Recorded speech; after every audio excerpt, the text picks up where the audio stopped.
오늘 우리가 읽은 시편은 히브리 사람들이 제목을 붙일 때 다윗의 고백이라는 시의 제목과 함께 성전에 올라가는 노래라는 주제로 제목을 붙였습니다. 제목을 읽고 나서 이 글을 읽으면 어느 때에 어떠한 마음으로 누가 이 노래를 불렀을까, 그 마음을 우리가 짐작할 수 있습니다. 길 갈 때 노래일 수도 있고, 농사를 지을 때 부르는 노래일 수도 있고, 과일을 딸 때 부르는 노래일 수도 있고, 전쟁에 나갈 때 부르는 노래일 수도 있는데, 이 노래는 성전에 올라가면서 부르는 노래라는 제목이 붙어 있는 것은 우리의 삶에 다윗이 예배를 얼마나 소중히 여겼는가를 짐작할 수 있고, 한 나라의 임금이 바빠서 할 일이 많아서 시간이 없어서 그런 모든 수많은 핑계를 다 무릅쓰고 성전에 올라가는 일을 소중히 여겼다는 것을 알 수 있습니다. 우리에겐 참 핑계가 많아요. 예배하지 못할 핑계, 교회에 출석하지 못할 핑계, 사람을 만나기 싫어할 수 있는 핑계, 모임을 회피할 수 있는 핑계, 누구를 미워하고 누구에게 서운한 감정을 표현하고 모질게 말할 핑계들이 수없이 많아요. 우리에게는 핑계가 1000개도 더 되고 10,000개도 더 됩니다. 그런데 예배해야 하고, 사랑해야 하고, 용서해야 하고, 희망을 품어야 하고, 교회를 찾아 나와야 하고, 사명을 감당해야 할 단 한 가지의 이유가 있습니다. 그것은 예수 그리스도께서 십자가에서 나를 위하여 피 흘려 죽으시고 값없이 믿음으로 구원을 받았다는 사실, 그 한 가지입니다. 한번 다 같이 해볼까요? 핑계는 많다. 1000가지도 더 된다. 10,000가지도 더 된다. 이유는 단 한 가지. 은혜 받은 사람, 구원받은 사람, 십자가의 은혜. 우리가 수많은 핑계를 만들어낼 수 있어요. 그럴듯하게 다 변명할 수 있어요. 여러 가지 핑계가 우리의 삶에 존재합니다. 그러나 주의를 지키고 교회를 찾아 나오고 용서하고 이해하고 풀어내고 기다리고 희망을 품고 예배해야 할 단 한 가지 이유, 주님이 우리에게 은혜를 주시고 하나님을 바라는 예배만이 우리에게 능력의 통로가 되기 때문입니다. 물론 다윗의 시대에는 성전이 없었어요. 건축되지 못했습니다. 그래서 다윗의 마음속에는 늘 서운함이 있었어요. 나는 좋은 집에 살고, 나는 건축된 성전에서 진무하고, 나는 수많은 부하들을 거느리는 장수로서 영토를 넓혔는데, 하나님이 우리의 민족과 함께 했던 언약궤가 천막에 있는 것이 늘 마음에 걸렸다는 거예요. 여러분, 이게 참된 신앙의 마음입니다. 하나님의 법궤가 천막에 있다. 나는 좋은 집에서 산다. 이게 마음 아파야지 되는 거죠. 이게 서운해야 되는 거죠. 다윗은 하나님이 허락하지 않았기 때문에 성전을 건축할 수가 없었고, 전쟁에서 피 묻은 손으로 지어 바치는 성전을 하나님께서 원하지 않았기 때문에 아들에게 사명이 넘어갔지만, 이미 다윗의 마음속에는 설계도가 있었고 이미 다윗의 생애에는 그 아들 때의 성전을 가장 멋지게 지어 바칠 수 있는 모든 재료와 모든 재정과 모든 인력이 다 준비되어 있었습니다. 그러므로 사람들은 그 건축된 성전을 솔로몬 성전이라고 했지만 하나님은 그 성전을 아직 지어지기 전에, 아직 아무것도 드러나기 전에 다윗의 성전이라고 인정해 주셨습니다. 내 마음의 성전이 있어야 눈에 보이는 아름다운 성전이 만들어지는 겁니다. 내 마음 속에 행복한 낙원이 있어야 가정이 천국이 되는 것입니다. 내 마음 속에 사랑이 있어야 좋은 관계가 형성되는 것입니다. 나에게 열심과 꿈과 희망이 있어야 우리의 직장과 기업이 축복이 되는 것입니다. 내 마음 속에 하나님을 향한 뜨거운 열망이 있어야 우리의 예배가 즐겁고 평화로운 축제가 되는 것입니다. 성전에 올라가는 노래라고 했어요. 여러분이 만일 다윗 임금이라면, 아니 여러분이 오늘날 대통령이라고 한다면 어떻게 신앙생활 하시겠습니까? 아이고 박순영 목사는 이제 시시해.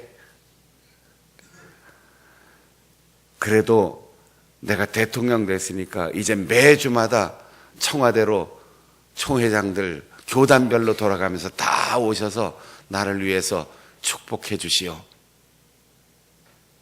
그렇게 불러댈 거 아니에요? 전국의 유명한 목사님들 다 매일매일 아침마다 나를 위해서 청와대를 방문해서 예배 인도해 주시오. 그러면 사람들이 매일 예배 드리니까 신앙 좋다라고 박수 쳐줄 거예요. 그러나 다윗은 임금의 위엄과 제왕의 권력을 다 내려놓고 성전을 찾아서 올라왔습니다. 이것이 다윗을 위대하게 하는 거예요. 여러분, 갑자기 병이 생기거나 사고를 당해서 다치고 목숨이 경각에 달려 있을 때 어떻게 합니까? 유명한 의사한테 전화해서 빨리 오라고 해요? 빨리 찾아가요. 앰뷸런스 부르든지 아니면 아직도 좀 힘이 있으면 누군가 옆에 서든지 달려가야지 되는 거예요. 오늘날 우리 신앙의 문제는 신앙의 공공성이 훼손되고 신앙의 공동체가 균열을 가져오고 신앙을 사유화시키는 게 문제예요. 나를 위해서 해달라는 거예요. 나에게 종속되고 나를 중심으로 교회가, 예배가, 목회가 돌아가기를 바라는 거예요. 우리 교회 공동체가 장충단 교회뿐 아니라 기독교 대한성결교회, 한국교회, 이 전체의 움직임 속에 내가 맞춰야지 되는데 모든 것이 내가 중심이 되어서 나에게 맞춰달라는 거예요. 나에게 찾아와주고 내 요구를 들어주고 내 시간에 맞춰주고 내 형편에 맞춰주고 나를 위하여. 이걸 신앙의 사유화라고요. 개인이 전체 공동체에 자신을 맞추어 함께 아름다운 공동체를 이루어가야 하는데 다 나에게 맞추라는 거죠. 다윗은 제왕의 위엄을 내려놓고 임금의 권력을 내려놓고 성전을 향하여 올라갔습니다. 물론 천막에 있는 언약궤를 찾아갔겠지만 그는 내려가는 길이 아니고 자기에게 가져오라는 것이 아니고 하늘을 향하여 올라가는 계단을 한 걸음 한 걸음 걷는 마음으로 성전을 향하여 올라가며 이 노래를 불렀습니다. 내려가지 말고 올라갑시다. 잊지 말고 찾아갑시다. 멀리 하지 말고 가까이 합시다. 이용하려 하지 말고 의지합시다. 손에 넣으려고 하지 말고 품에 안깁시다.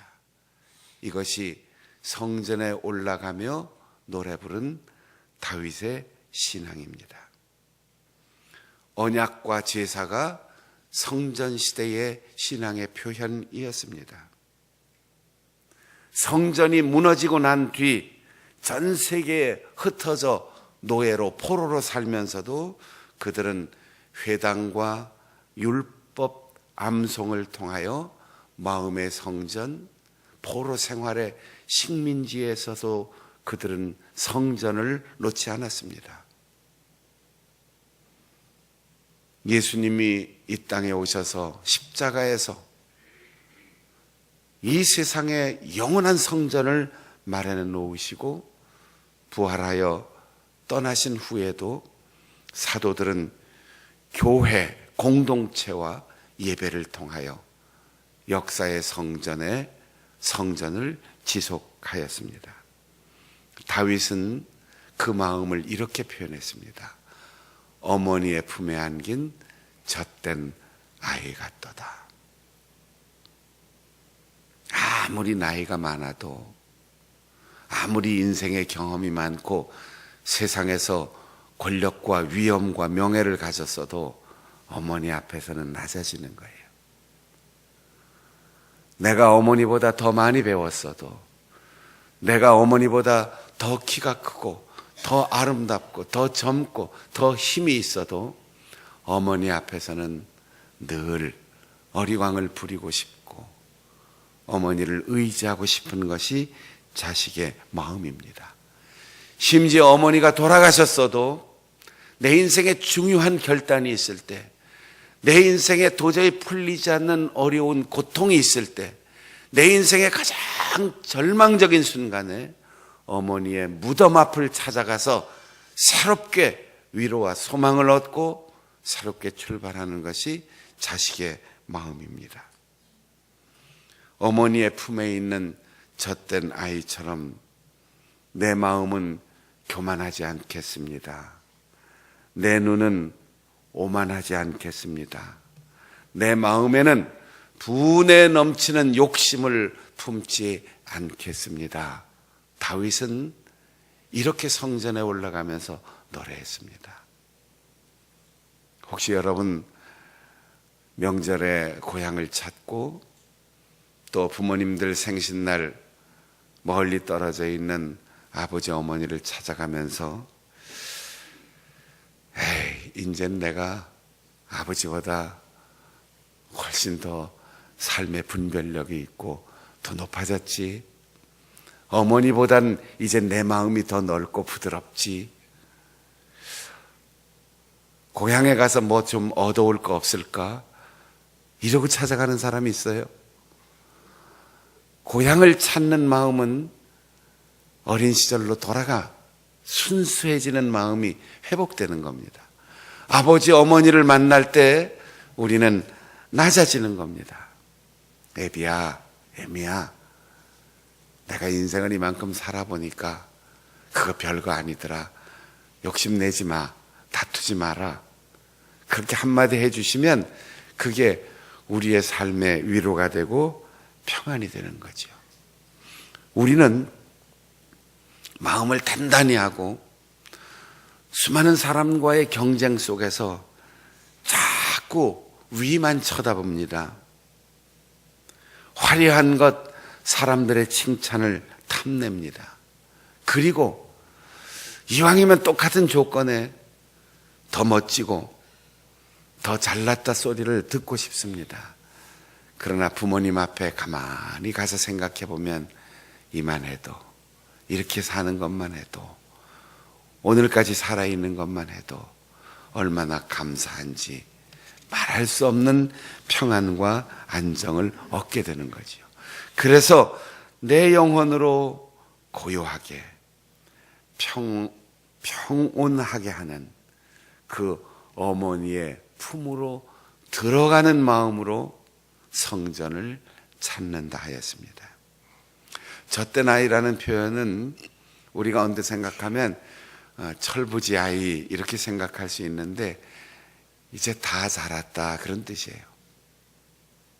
히브리 사람들의 관용어로 젖된 아이, 이 말은 더 이상 의존적이지 않고 투정 부리지 않고 종속적이지 않고 이제는 제법 철들었다 그런 얘기예요.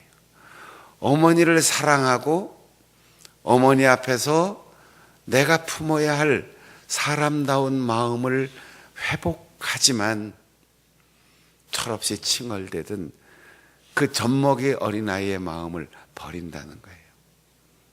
아이고 우리 애기 다 컸네. 우리 손자가 이만큼 컸어. 아유 우리 손녀가 이제 철들었네. 무슨 뜻이에요? 내 것만 달라고 하고 나만 위해 달라고 하고 젖만 먹겠다고 품을 파고들고 아무것도 양보하지 않는 이 철부지가 엄마도 먹어봐. 아빠, 할아버지, 할머니, 동생 이렇게 양보하고 누군가를 살피고 품을 수 있는 그 철이 들은 것을 젖된 아이라고 표현하는 거예요. 여러분 우리의 신앙은 언제 철이 들까요? 언제 우리는 젖을 뗄까요? 바울 사도가 말했습니다. 젖먹이의 신앙을 벗어나야 한다. 젖을 떼고 밥을 먹는 신앙이 돼야 한다. 우리는 스스로 성경을 읽고 스스로 말씀을 묵상하고 스스로 매일매일 순간마다 기도하고 전화하지 않아도 잔소리하지 않아도 지난주에는 왜 안 보였느냐고 누가 연락하지 않아도 목숨 걸고 사랑하는 마음으로 어머니를 찾는 마음으로 주의를 지키고 예배 참석하고 마음을 다하여 예배하는 성숙한 신앙인들이 돼야 해요. 언제까지나 기저귀 차고 젖 먹는 어린 아이와 같은 그런 마음으로 우리가 살아야겠습니까? 다윗은 이 개인적인 신앙 고백에서 시작해서 아주 짧지만 마지막에 성전에 아마도 다 올라가서 예배가 끝나고 제사를 완료한 후에 왕을 바라보는 모든 백성들을 향해서 마지막 말을 얘기했을 거예요. 이스라엘아, 지금부터 영원까지 여호와를 바라라. 바란다는 말은 기대한다는 거예요. 조급하지 않게 기다린다는 뜻이에요. 희망을 품고 기대한다는 뜻이에요. 엄마 빨리 밥 줘! 이러면 밥이 설어요. 배고파! 그러면 맛있는 요리를 얻어먹을 수 없어요.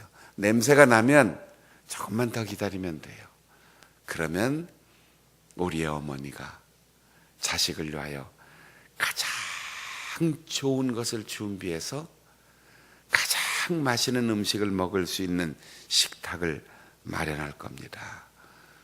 사랑하는 여러분, 젖된 아이처럼 성숙한 신앙인으로 신앙의 개인적인 이기심과 사유화를 벗어나서 작년보다 올해 더 내려가고 어제보다 오늘 내려가는 신앙이 아니라 다윗처럼 올라가는 신앙의 소유자가 될 수 있기를 바랍니다. 어제는 생각했는데 오늘을 잊어버리는 기억력 나쁜 신앙이 되지 말고 하나님의 말씀을 사모하는 마음으로 교회를 찾고 교회의 예배 시간을 가까이 하고 말씀 전하는 이들, 복음 전도자들을 기억하고 의지하며 교회의 품에서 여러분이 새로운 희망을 얻을 수 있기를 바랍니다. 세상 어디에서도 얻을 수 없고 세상 누구도 빼앗을 수 없는 하늘의 위로와 평강과 치유와 회복의 능력이 교회 공동체 안에 있음을 믿고 이 성전으로 올라올 수 있기를 바랍니다. 그래서 지금부터 영원까지 여호와만을 바라보는 우리 성도들이 될 수 있기를 바랍니다. 다 함께 다윗의 마음으로 고백합시다. 이스라엘아, 지금부터 영원까지 여호와를 바라라. 기다립니다. 기대합니다. 기도합니다. 주님의 품에 안깁니다. 함께 찬송하시고 날마다